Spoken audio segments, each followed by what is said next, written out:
दिवाळी, बलिप्रतिपदा आणि वास्तू याबाबत सांगितलं. आज भाऊबीज आणि वास्तू याबाबत त्यांच्याकडून जाणून घेऊया. सर, तुमचं ड्रीम होम मध्ये पुन्हा एकदा स्वागत. साईराम. सर, भाऊबीजेला नेमकी कधीपासून सुरुवात झाली? म्हणजे जशी सृष्टीची निर्मिती झाली तशी सुरुवात झाली. बऱ्याच लोकांना हे माहित नाहीये की भाऊबीजेला सुरुवात कोणी केली. भाऊबीजेला सुरुवात यमाने केली.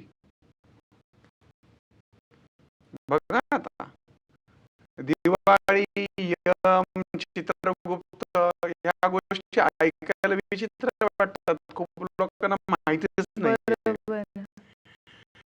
यमाच्या भीतीमुळे यम माग पडला, चित्रगुप्ताच्या भीतीमुळे चित्रगुप्त माग पडला. परंतु या दिवाळीमध्ये लक्ष्मी आणि कुबेराच्या स्मरणाबरोबरच यमाचं स्मरण करणे गरजेचं आहे. कारण यमालाच धर्मराज असं म्हटलेलं आहे. फार पूर्वीच्या काळी बहीण भावांची लग्न व्हायची. बरोबर. कारण ती व्यवस्था तशी होती. आणि सगळ्यात पहिल्यांदा बहिणीशी विवाह करण्याला विरोध कोणी केला असेल तर तो यमाने. त्याने यमी बरोबर विवाह करायला सगळ्यात पहिला विरोध केला आणि त्या दिवसापासून भाऊबीजेची संकल्पना सुरू झाली आणि ती आजतागायत आपण पाळत आलेलो. बरोबर.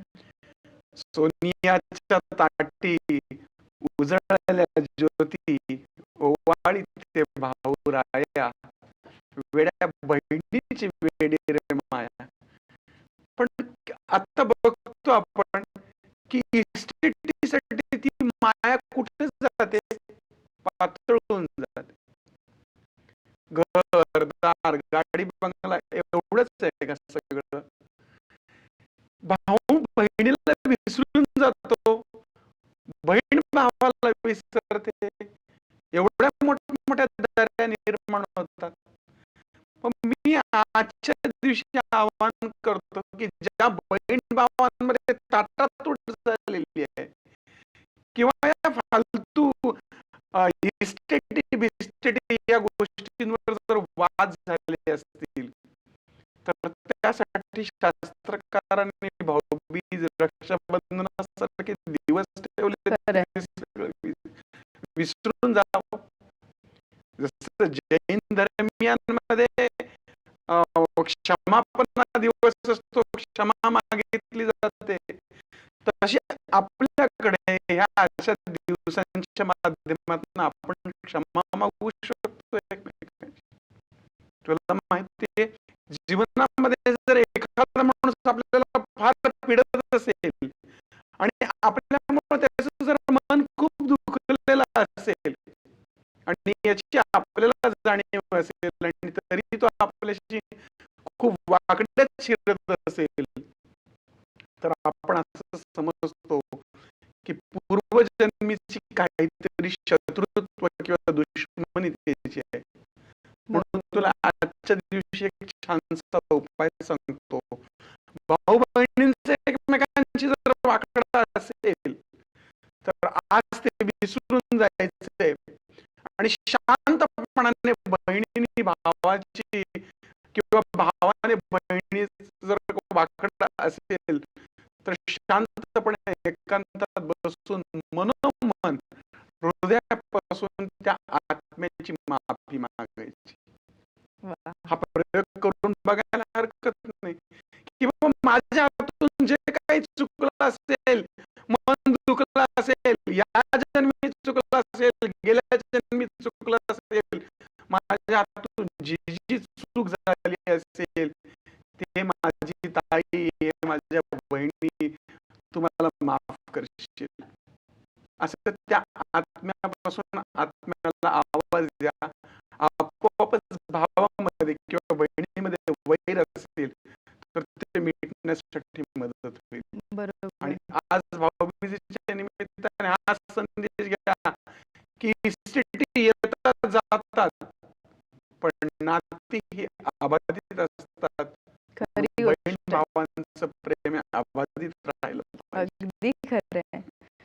सर यमाचा विषय निघालाच आहे म्हणून विचारायचं की यमतर्पणा म्हणजे नेमकं काय? हां.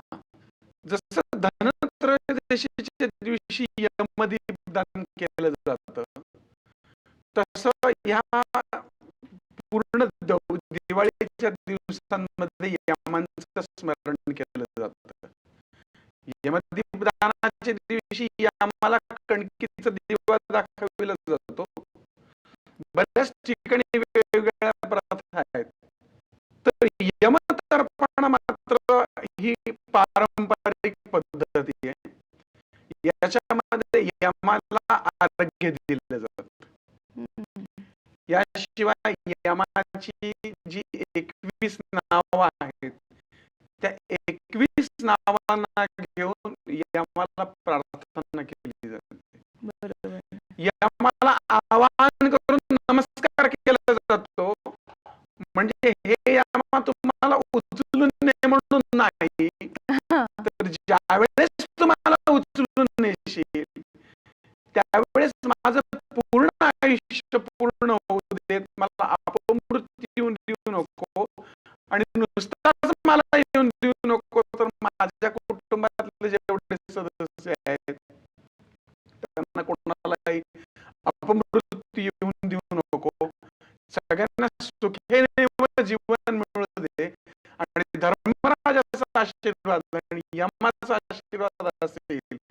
लोक देवांच्या माग, लोक पितरांच्या माग पळतात, पण यमाला कोणी नमस्कार करत नाही. बरोबर. पण तुम्ही या दिवसांमध्ये यमाला तर्पणा करा, यमाची उपासना करा. भाऊबीजेच्या दिवशी त्या यमाचं स्मरण करा, यमीचं स्मरण करा आणि बघा तुमचं जीवन किती आनंदमय होतंय. सर वास्तुशास्त्रात नेमकं भाऊबीजेला काय महत्व आहे? रादर भावा-बहिणींना काय महत्व आहे? जसं वास्तू पुरुष असतो, तशी वास्तू स्त्री पण आहे आणि त्या वास्तू स्त्रीमध्ये राहणारे जे ते बहीण भाऊ आहेत, तर वास्तू पुरुषाला जितकं महत्व आहे, तितकंच त्या वास्तू पुरुषाच्या पाठीवर राहणाऱ्या लोकांना महत्व. बरोबर. घर कशामुळं बनतं? आई वडिलांमुळं आणि त्यांच्या असलेल्या मुलाबाळांमुळं. ज्याला फक्त मुलंच आहेत किंवा ज्याला फक्त मुलीच आहेत, त्यांना कळेल की भावाला जर बहीण नसेल आणि बहिणीला काय भाऊ नसेल, तर काय मनाला वेदना होतात. खरी गोष्ट आहे. आणि म्हणून एक मुलगा आणि एक मुलगी आणि पती पत्नी याला एक चौकोनी कुटुंब मानलं गेलेलं आहे. त्यामुळे ज्या वास्तूमध्ये असं चौकोनी कुटुंब असतं, त्या वास्तूमध्ये आत्यंतिक प्रेम नांदतं असं पाहण्यात आलेलं आहे. मुलगी जी असते ती आपल्या पित्यावरती जीवापाड प्रेम करते आणि मुलगा आपल्या आईवर जीवापाड प्रेम करतो. इथे प्रेमांची विभागणी होते आणि थोडक्यात ही विभागणी तशी विभागणी होत नाही. मला काय म्हणायचं लक्षात आलं ना, की या पद्धतीने जे संसार चक्र आहे ते अबाधित आणि सुंदर चालतं आणि मायेला कुठेही समजा आता मुलगाच आहे आणि तो मुलगा आईवर प्रेम करतोय, तर बापाकडे तो लक्षच देत नाही किंवा त्याच्याशिवाय आकडेपणा घेतो, तर मग बापाला कुठेतरी रोक लागते किंवा मुलगी आहे ती पित्यावरती जास्त जीव टाकते, आईकडे लक्षच देत नाही असं होऊ नये म्हणून सृष्टीने जी काही रचना केली, म्हणून बहीण भाऊ एका घरामध्ये असणं खूप शास्त्रकारांनी चांगलं मानलं गेलेलं आहे. त्या घराला बरोबर. परिपूर्ण घर मानलंय. आणि म्हणून तर जसं की असं म्हटलं की पुत्राशिवाय मोक्ष नाही, तर कन्यादानाशिवाय सुद्धा मोक्ष नाही असं म्हटलंय. खरी गोष्ट म्हणजे आहे. नुसतंच पुत्र पुत्र किंवा नुसतीच कन्या कन्या नाही, तर दोघांनाही तितकंच महत्व शास्त्रकारांनी दिलंय. बरोबर. तुम्ही अगदी भाऊ आणि बहीण या दोघांचं नेमकं काय स्थान आहे घरातलं ते सांगितलं. हो. पण असं असलं, प्रेम जरी असलं तरी सुद्धा अनेकदा वाद असतात भावा-बहिणींमध्ये संपत्तीवरून. अगदी बरोबर. तर त्याच यात घरावरनं ज्या त्याच वास्तूवरनं घरावरून हां, हां. तर तिथे वास्तुदोष असतो? 100% वास्तुदोष असतो. सगळ्यात पहिल्यांदा हे समजण्यासाठी आपल्याला पत्रिका सुद्धा बघायला लागते. ज्या मुलांच्या किंवा मुलींच्या पत्रिकेमध्ये चतुर्थ स्थानामध्ये मंगळ राहू असतो, अशा भावांचं आपल्या बहिणींशी अजिबात पटत नाही. हे अगदी 100%.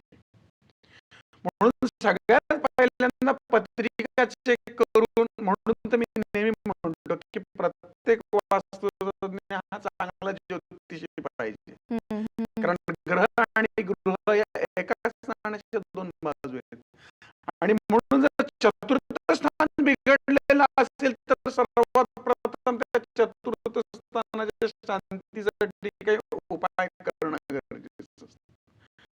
शांती म्हणजे पूजा अर्चा होम हवन नाही, त्यासाठी बरेचसे उपाय दान धर्म वगैरे सांगितले बरोबर.